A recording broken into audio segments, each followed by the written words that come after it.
In his address at the United Nations General Assembly Summit in New York this week, President Cyril Ramaphosa called for solidarity and international cooperation.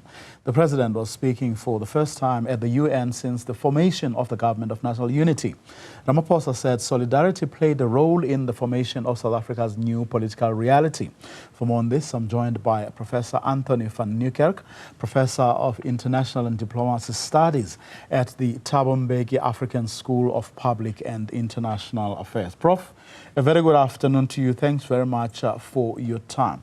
I want us to kick off our little discussion on the whole question of the Government of National Unity, which it would seem, I mean, certainly from the speeches and addresses that the president has been giving most recently, is the one thing that he puts, or that is seemingly foremost in his mind. He talks about that first, and very passionately and emphatically, and then everything else follows. Is this a strategy, or does the Government of National Unity indeed have something to show for itself in the few months that it's been in existence? Yes, Vuyo, thank you very much for the invitation. I mean, these are difficult questions. I think the Government of National Unity, or the coalition government, as I prefer to call it, is being put to the test, in various ways through various pieces of legislation here at home. But the real test for many is whether this Government of National Unity will be able to speak with one voice on the critical matters on the global stage, which we know takes 3 or 4 forms. The first one is this government's, the GNU's approach to Ukraine and Russia, the conflict between Russia and NATO as it plays out in Ukraine.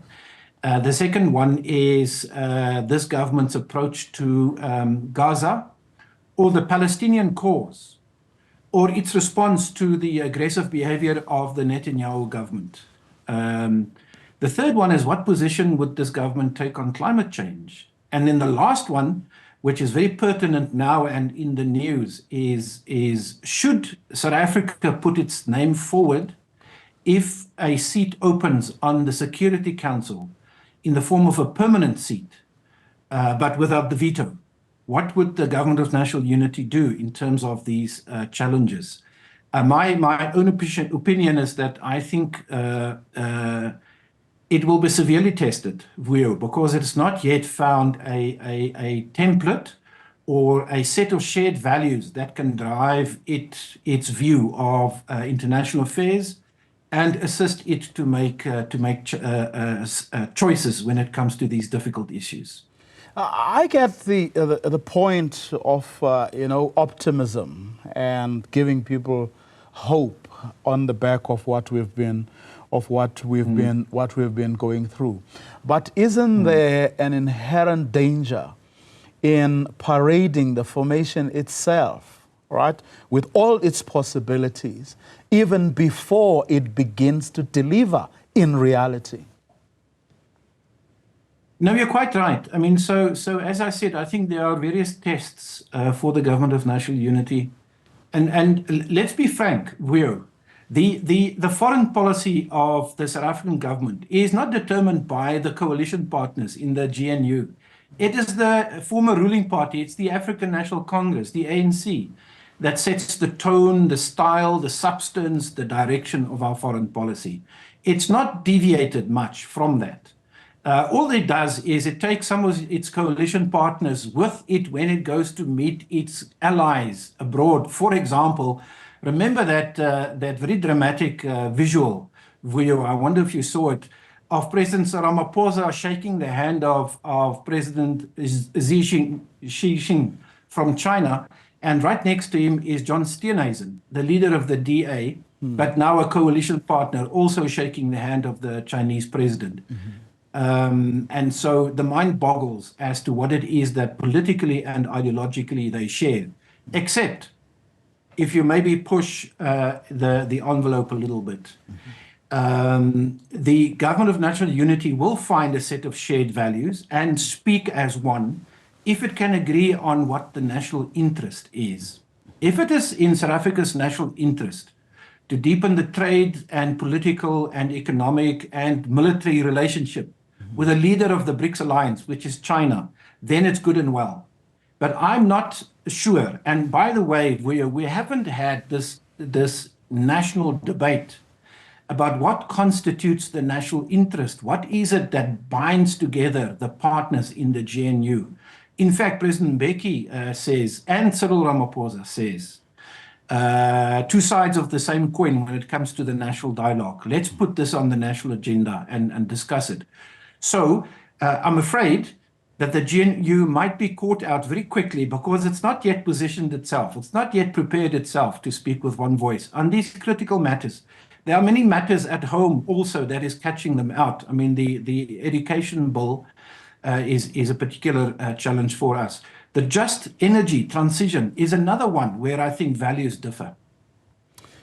Or could it be that the president was putting the matter of the government of national unity as a perhaps modern day source of inspiration, you know, given our history? And I'm saying this also in light of comments that were made by U.S. President Joe Biden the other day when he gave his speech on the day the world's leaders were making statements. Joe Biden said on that day that you know they are working well with Vietnam, and we know the history of America and Vietnam.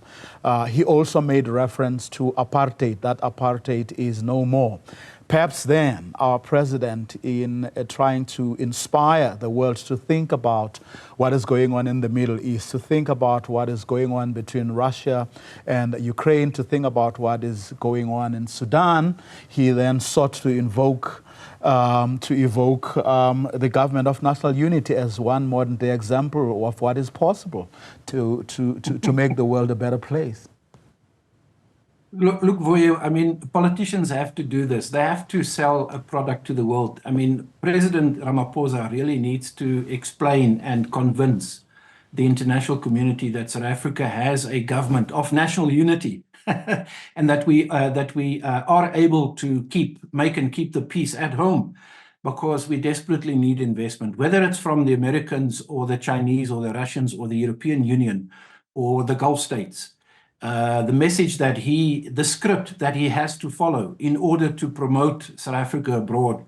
And by the way, I would support that, you know, to act in the national interest, which is to get investment in the economy going. He has no other choice. And in fact, I think he probably sleeps uneasy at night because we all hope that the coalition partners do not, you know, that this government of national unity doesn't disintegrate over one of these tests or issues, policy issues that I've listed earlier, because the alternative is a very difficult one. The alternative is the kind of politics that we now see play out at the level of the Tshwane Metro or Johannesburg. Our metro politics is toxic and doesn't serve the interests of the citizens, and we don't want this repeat on the national level. So I think our president will bend over backwards and he will tolerate a lot in order to keep the House together so that he can go to the United Nations and say, we want a seat, we deserve a seat on the Security Council, despite the fact that the ANC has lost absolute power. It is co-governing with a coalition of 10 different parties. They've not yet found their feet and probably won't for the next 5 years. But there's no doubt in my mind that on the big issues, if I can maybe say this, of which foreign policy I think is key. The other one would be security, peace and security. A third one would be finances and the economy, that the ANC is quite firmly in the driving seat. But would you say there is any proof, certainly from what we've seen, heard, reported on over the past couple of days, that his voice, together, of course, with those of others, have been listened to with regards to reforming the United Nations Security Council, climate change, you know, the wars in the Middle East and in Ukraine and Russia? Yeah. When it comes to public addresses and talking to the world at large, President Ramaphosa is an expert. He's a finely honed and attuned speaker. He understands the room, the audience very well. And I've compared his presentation in the General Assembly to other African leaders or leaders from the Global South. Not all of them, because it's a rolling sort of ongoing thing, but many of them have already spoken. He stands out, and I'll tell you why. He doesn't prioritize or explain to the world that South Africa is leading Africa and deserves that seat. He's very careful to say that, to make the case that the continent of 1.2 billion people, 54 countries, deserve, for historic and other reasons, deserve a permanent seat at the Security Council to participate in agenda setting, in peacekeeping and peacemaking on the continent.